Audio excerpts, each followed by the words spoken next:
1000 वर्षाच्या गुलामीनंतर पहिल्यांदा या देशाला स्वातंत्र्याचा हुंकार श्वास मिळाला आणि त्यातून आपण एक खुली हवा ज्याला आपण म्हणतो, एक आमचा देश, आमचा पंतप्रधान, आमचं निशाण आमच्या हातात आलं. त्यावेळेला जर मी देशाची परिस्थिती पाहिली तर साधारणतः कोटावरती गुलाब आणि आकाशात कबूतर अशा स्वरूपाचं एक रोमॅन्टिक वातावरण आमच्या देशात होतं. आणि 2 मार्ग होते. एक होता 80% भारत, 85% भारत हा खेड्यांमध्ये राहत होता. त्यामुळे खेड्यांना समर्थ करणे आणि एक स्वयंपूर्ण समर्थ खेड्यांनी भरलेला भारत निर्माण करणे हा एक पर्याय.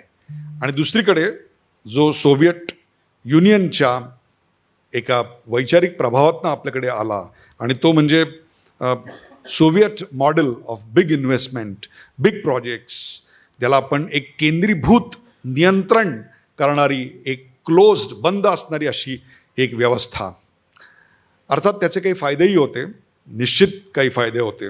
आपण हा दुसरा मार्ग निवडला आणि या दुसऱ्या मार्गातून प्रचंड मोठे प्रकल्प, प्रचंड मोठ्या गोष्टी आणि इनवर्ड लुकिंग, स्वतःकडे फक्त आत, बाहेर जास्त बघायचं नाही, की मला बाहेरच्यांपासून आपल्याला एक प्रकारे प्रतिबंधित किंवा इन्सुलेट करणारी एक व्यवस्था, एक विचारधारा आपण निर्माण केली. निर्णय काय झाला? रिझल्ट काय लागला? 1950 ते 1980 भारताच्या आर्थिक विकासाचा दर 3.5% होता. आणि आपल्या संपूर्ण जगभर एक नाचक्कीसाठी किंवा हास्यास्पदसाठी तो आकडा वापरला जायचा. हिंदू रेट ऑफ ग्रोथ असं म्हणून आमची संभावना अनेक वर्ष केली गेली. जग आमच्या अवस्थेला आणि आमच्या प्रगतीला हसायचं. आणि चर्चिलच्या त्या वक्तव्याची आठवण करून दिली जायची की यांना कशाला स्वातंत्र्य द्यायचं आहे, हे एवीतेवी डिसइंटिग्रेट होणार आहेत, हे विभाजित होणार आहेत आणि त्यांना विकास आयुष्यात कधी जमणार नाही आहे, हे चर्चिलचे उद्गार होते. जेव्हा त्याला बंगालमध्ये दुष्काळ पडला आणि लाखो लोक मरतायत त्यांच्या चुकीमुळे हे दाखवून दिलं गेलं ब्रिटिश पार्लमेंटमध्ये, तेव्हा त्यांनी त्या नोटमध्ये डाव्या हाताला लिहिलेलं आहे, लाखो लोक मेली, गांधी मेला की नाही. इतके उद्दाम उद्गार त्या चर्चिलचे होते. आज मला खूप बरं वाटतं त्या चर्चिलच्याच खुर्चीवर भारतीय वंशाचा एक माणूस जाऊन बसलेला आहे. सो वक्त सबको सब कुछ सिखा देता है, कुछ लोगों को सिखाने में थोड़ा टाइम लगता है, इतना ही, बाकी कुछ नाही. आणि मग काय झालं, या सगळ्या big investment, big projects, big planning, याच्यामुळे पब्लिक सेक्टर अंडरटेकिंग अशा नावाचा एक पांढरा हत्ती आम्ही पोसायला सुरुवात केली. म्हणजे 85% खेडी कोणत्याही प्रकारची परकीय गुंतवणूक आपल्याकडे येणार नाही. आमच्याकडे गुलाम, अशिक्षित, अनस्किल्ड ज्याला आपण म्हणू, ज्यांना कुठलंही स्किल, कौशल्य यांच्याकडे नाही, एक कुपोषित किंवा एक ज्याला आपण काय म्हणू, पिछडा, मागास, अशी संपूर्ण आमची प्रतिमा होती. आणि त्या 30 वर्षामध्ये आकडे असं दाखवत आहेत की आम्ही 3.5% फक्त वाढलो आणि आमचं दरडोई उत्पन्न वर्षाला फक्त 1% वाढलं. ही रियालिटी आहे. लोकसंख्या 2.5%, 2.25% वाढली, सॉरी, आणि आमचं उत्पन्न फक्त 1% वाढलं. ती जी पॉलिसी होती, ती पॉलिसी खरोखरच बरोबर होती का, असा प्रश्न आज इतक्या वर्षानंतर मला पडतो. आणि म्हणूनच मी असं म्हणतो की या पुढच्या 25 वर्षात जर अशी एक पॉलिसी जरी आपली चुकली तरी त्याचे परिणाम पुढच्या 1000 वर्ष आपल्याला भोगावे लागणार आहेत. आणि म्हणूनच हा विचार आपल्याकडे मी अशा करता मांडतोय की त्याच्यानंतर थोडं वातावरण या देशातलं बदललं. तुम्हाला मी सांगतो, 1950 ते 80 हा काळ आपण पाहिलात, तसा 80 ते 90चा काळ जर आपण पाहिलात आणि त्यातली आकडेवारी जर तुम्ही तपासलीत तर भारत हा 3.5%च्या ऐवजी आता 5.5% वाढत होता. लोकसंख्या तेवढीच 2.25% वाढत होती आणि दरडोई उत्पन्न हे 1% ऐवजी 3% वाढत होतं. म्हणजे अजूनही आम्ही गरीब किंवा विकसनशील हाच टॅग आमच्या कपाळी होता. आणि या सगळ्याचा परिणाम असा झाला की कोणतीही खाजगी गुंतवणूक नाही, खाजगी एंटरप्रेन्योरशिप नाही, खाजगी उद्योगाला वाव नाही. 1956 सालच्या इंडस्ट्रियल पॉलिसीनी, औद्योगिक धोरणांनी 17 महत्त्वाची सेक्टर्स ही सरकारकडे ठेवली. म्हणजे मला कळतच नाही, पूर्वीच्या काळी दूधसुद्धा सरकार द्यायचं, म्हणजे पाणीसुद्धा सरकार द्यायचं, दूध सरकार द्यायचं, घरंसुद्धा सरकार. दिस वॉज रिडिक्युलस. हे इतकं हास्यास्पद होतं. या सगळ्याचा परिणाम असा झाला की आमच्यावर जे कर्ज, ते कर्ज वाढत वाढत $80 बिलियन, म्हणजे आत्ता जर तुम्ही तुमच्या मोबाईलमध्ये हा आकडा टाईप करायचा प्रयत्न केलात ना, तर तुम्हाला सांगतो 80वर तुम्हाला 9 शून्य द्यावी लागतात. तेवढ्या मोबाईलमध्ये आकडासुद्धा टाईप होत नाही. एवढं कर्ज आपल्या डोक्यावर झालं. परकीय गंगाजळी इतकी आटली, म्हणजे घरात पैसे किती कमी आहेत तर पुढचा 1 आठवडा आपण भाजीपाला आणू शकू इतकीच आपल्याकडे परकीय गंगाजळी आली. म्हणजे ज्याला आपण म्हणतो की आपलं दिवाळं पूर्णपणे वाजलं. आणि 67 टन सोनं आपल्याला गहाण ठेवून रक्कम उचलावी लागली आणि जगावं लागलं. ही परिस्थिती ही इतक्या प्रचंड मोठ्या देश त्याच्यावर ही आलेली होती. त्यावेळचा आपला GDPचा आकडा 90 सालचा मी काढला तर तो $275 बिलियन होता.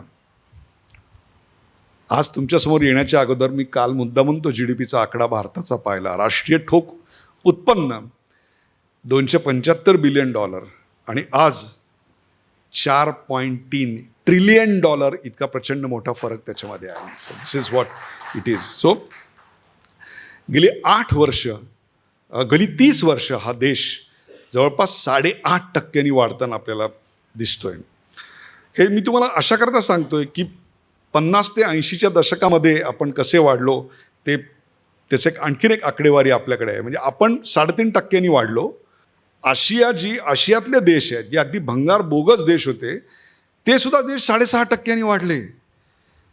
आणि इंडिया मात्र म्हणजे भारत हा फक्त 3.5% वाढला. म्हणजे याचं कुठलंही स्पष्टीकरण, कुठलंही तार्किक कारण आपण देऊच शकत नाही. आणि त्याच काळात आपण काय केलं? एअर इंडिया नावाचा पांढरा हत्ती आपण नॅशनलाइज केला. सरकार नीट चालत नव्हती आणि आपण कंपन्या चालवायला घेतल्या. प्रायव्हेट उद्योजक आणायचे, त्याच्याऐवजी सरकारी पैसा त्याच्यात टाकायला सुरुवात केली. म्हणजे आधीच भुकेली तोंड, इतकी प्रचंड मोठी गरिबी, हेल्थकेअर सिस्टीम उभी करायची आहे, आपल्याला शिक्षण उभं करायचं आहे, लोकांसाठी पायाभूत सोयीसुविधा उभ्या करायच्या आहेत आणि आम्ही एअर इंडिया चालवायला घेतली. काय झाला परिणाम मला सांगा? एअर इंडिया परकीय गुंतवणूक आणायची नाही, सरकारने सगळं चालवायचं. 1,35,000 कोटीचं कर्ज झालं बघता बघता. प्रचंड मोठा भ्रष्टाचार, विमान खरेदीत भ्रष्टाचार, एअरपोर्टमध्ये भ्रष्टाचार, मेंटेनन्स कॉन्ट्रॅक्टमध्ये भ्रष्टाचार, प्रत्येक MDवर वाटेल ते अपेक्षा त्याच्याकडनं बाळगायच्या. दिवसाचा लॉस एअर इंडियाचा काय होता माहिती आहे? एकेकाळी 20 कोटी रुपये. मग तो जो गरीब शेतकरी जो इथे पिकात राबत होता, शेतात राबत होता, उन्हात घामानी तळपत होता, तो जेव्हा कुदळ मारताना वरती बघायचा तेव्हा विमान जायचं तुमच्या आमच्यासाठी आणि त्या विमानात 20 कोटी रुपये आपले दर दिवसाला खर्च व्हायचे. 85% स्वातंत्र्य मिळाल्यानंतर 85% भारत ग्रामीण असताना, परकीय गुंतवणूक शून्य असताना, खाजगी उद्योजक नसताना 56 साली आम्ही इंडस्ट्रियल पॉलिसी आणून 17 सेक्टर्स आम्ही फ्रीज केली. त्याच्यात प्रायव्हेट सेक्टर येणारच नाही. आम्ही लायसन्स राज आणलं, त्याच्यातनं एक करप्शन आणलं, निवडणुकीला लागणारा पैसा उभा करत गेलो. एक कॉम्पिटिटिव्ह स्पिरिट ज्याला आपण म्हणतो, एक स्पर्धात्मक गुणवत्ता. मला कधी स्पर्धा करावीच लागली नाही, कारण माझी जर ओळख असेल दिल्लीमध्ये तर लायसन्स फक्त मला मिळणार आहे.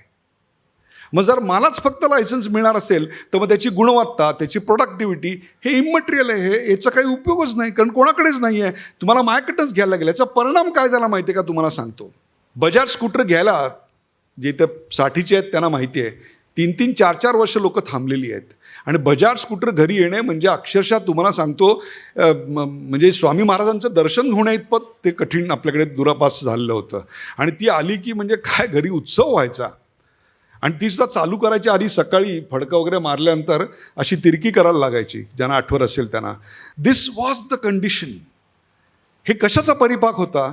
तर एक प्रचंड मोठा दीर्घकाळ आम्ही लायसन्स राजमध्ये घालवला. त्याच्यामुळे काय झालं?